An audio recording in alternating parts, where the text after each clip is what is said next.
Bonsoir et bienvenue à cette nouvelle revue Reveal the Shield Turbo Tracks. Un autre Generation, ou plutôt Reveal the Shield, qui vaut vraiment la peine d'être acheté. On sait que Wheeljack va utiliser un moule modifié de cette voiture-ci, donc c'est pas une... comment je pourrais dire, c'est pas un inconvénient, c'est même très plaisant à voir. Donc voilà. On spécifie pas si c'est une Corvette ou peu importe la marque de voiture, on dit juste que c'est une voiture de sport. Et le Rob sign est sur le toit, comme avec Jazz. Ce qu'on a à faire, pour frotter, le symbole apparaît, et voilà. Et oui, on a une espèce de mode en vol avec ce tracks ici. Tout ce qu'on a à faire, on va enlever les missiles, on va les mettre de côté. Oh, en passant, la version américaine a cette espèce de ces espèces de symboles tribaux. La version japonaise va avoir le véritable motif de flamme avec l'insigne Autobo au milieu. Je trouve ça dommage que ce soit juste les Japonais qui aient ça, mais bon, tant pis. Ce qu'on va faire, on va commencer par relever ça ici. On a une pièce qu'il faut faire tourner. Vous allez comprendre pourquoi tout à l'heure. On tire sur ces morceaux-ci. On les abaisse, premièrement. Ensuite, on les tire vers l'extérieur. On replace le gros bloc. Ah, merde.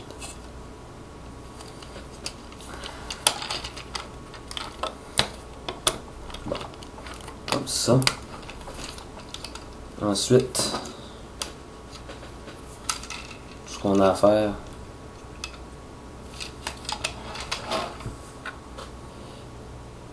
et vous voyez ici on a des encoches en dessous.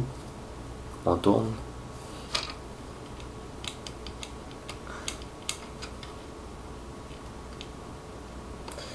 Seul problème, c'est que ça a l'air bizarre, tout simplement bizarre. On va voir ça comme ça.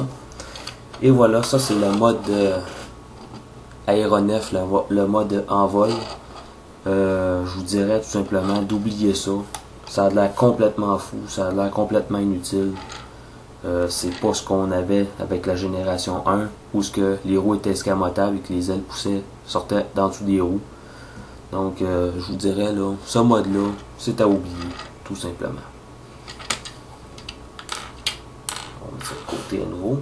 Pour la conversion en robot, on va imaginer que les portes sont bien rentrées. On fait encore ça comme ça. On relève comme ça. Et ici, on a le fusil. Tout ce qu'on a à faire avec le fusil, c'est le déplier. Mettre de côté. On va tirer sur les jambes.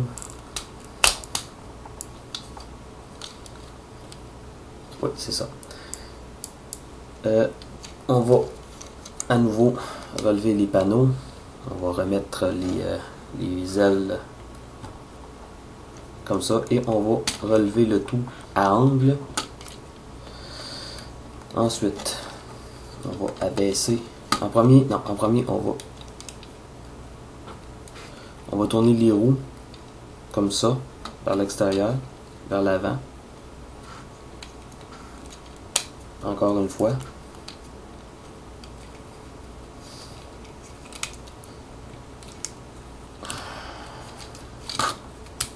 Et voilà.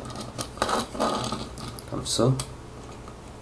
On remarque encore les mains qui sont ouvertes, mais avec la forme qui sont faites, le fusil va tenir sans aucun problème. Et voilà, ce qui est intéressant à nouveau, c'est qu'on a un autre automorphe. Tout ce qu'on a à faire, c'est on relève le tout bien vers le haut au complet. Et comme vous voyez, ça fait sortir la tête et ça élargit les épaules. Vous voyez le voir encore. Et voilà. Là, on va lever la caméra un tout petit peu. On va faire une rotation à 180 degrés aux jambes. On va séparer les jambes et ensuite on va faire ça comme ça. Et voilà. Et la dernière étape, on a cette partie grise. Ce qu'on a à faire, c'est on la sort et on va l'insérer dans le dos comme ça. Et là, vous voyez ici les espèces de petites poignées. Ce que vous avez à faire, c'est d'insérer les missiles à leur place. Ainsi. Et voilà, Trax en mode robot.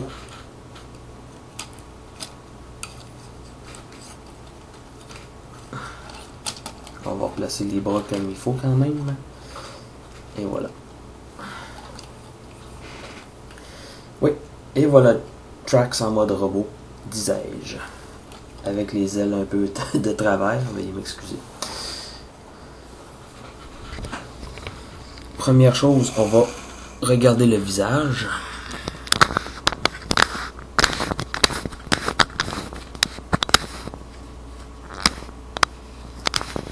Essayer d'avoir un point un peu plus clair, et voilà. Visage bien détaillé. Visage rouge avec tête blanche, les yeux bleus, avec du light piping, mais la lumière ne passe pas très bien. Peut-être certains détails de la tête auraient pu être rehaussés de couleur. Je parle surtout des cornes. Mais en dehors de ça, c'est Trax. Il n'y a aucun argument là-dessus. Et on remarque le Rob sign qui est sur son chest à l'avant. On va faire le focus. Et voilà. Bon, amplitude de mouvement, la tête bouge pas tellement, sauf de gauche à droite. C'est le seul mouvement que la tête peut faire. Les bras peuvent pas tourner pourraient tourner à 360 degrés, mais les ailes sont dans les jambes. On peut quand même les mettre à 90 degrés du corps. On a l'articulation ici à 360 degrés. Le coude est articulé. Le poignet tourne à 360 degrés. Bien que ce soit dû à la transformation, il y a une articulation au torse. Les jambes sont sur ball joint, alors on peut lui faire la split et le faire courir.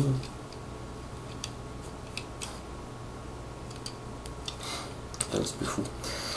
Le genou se plie un peu et le pied est sur un ball joint. Donc, très bonne amplitude de mouvement. Mon problème avec cette figurine-ci, probablement que c'est pas mal plus avec mon exemplaire, c'est qu'il y a une certaine mollesse au niveau des pieds. J'espère qu'avec Wheeljack ça va être corrigé. Mais en dehors de ça, la figurine est très solide. Très solide, très agréable.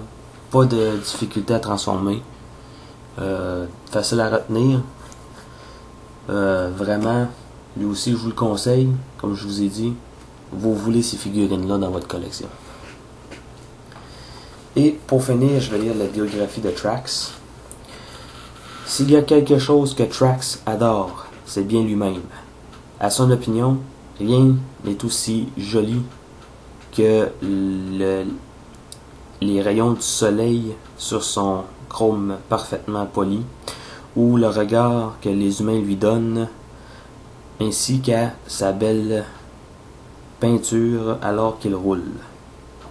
Il n'est pas un lâche, mais il évite toute bagarre, seulement pour protéger son corps précieux d'être égratigné ou encore cabossé.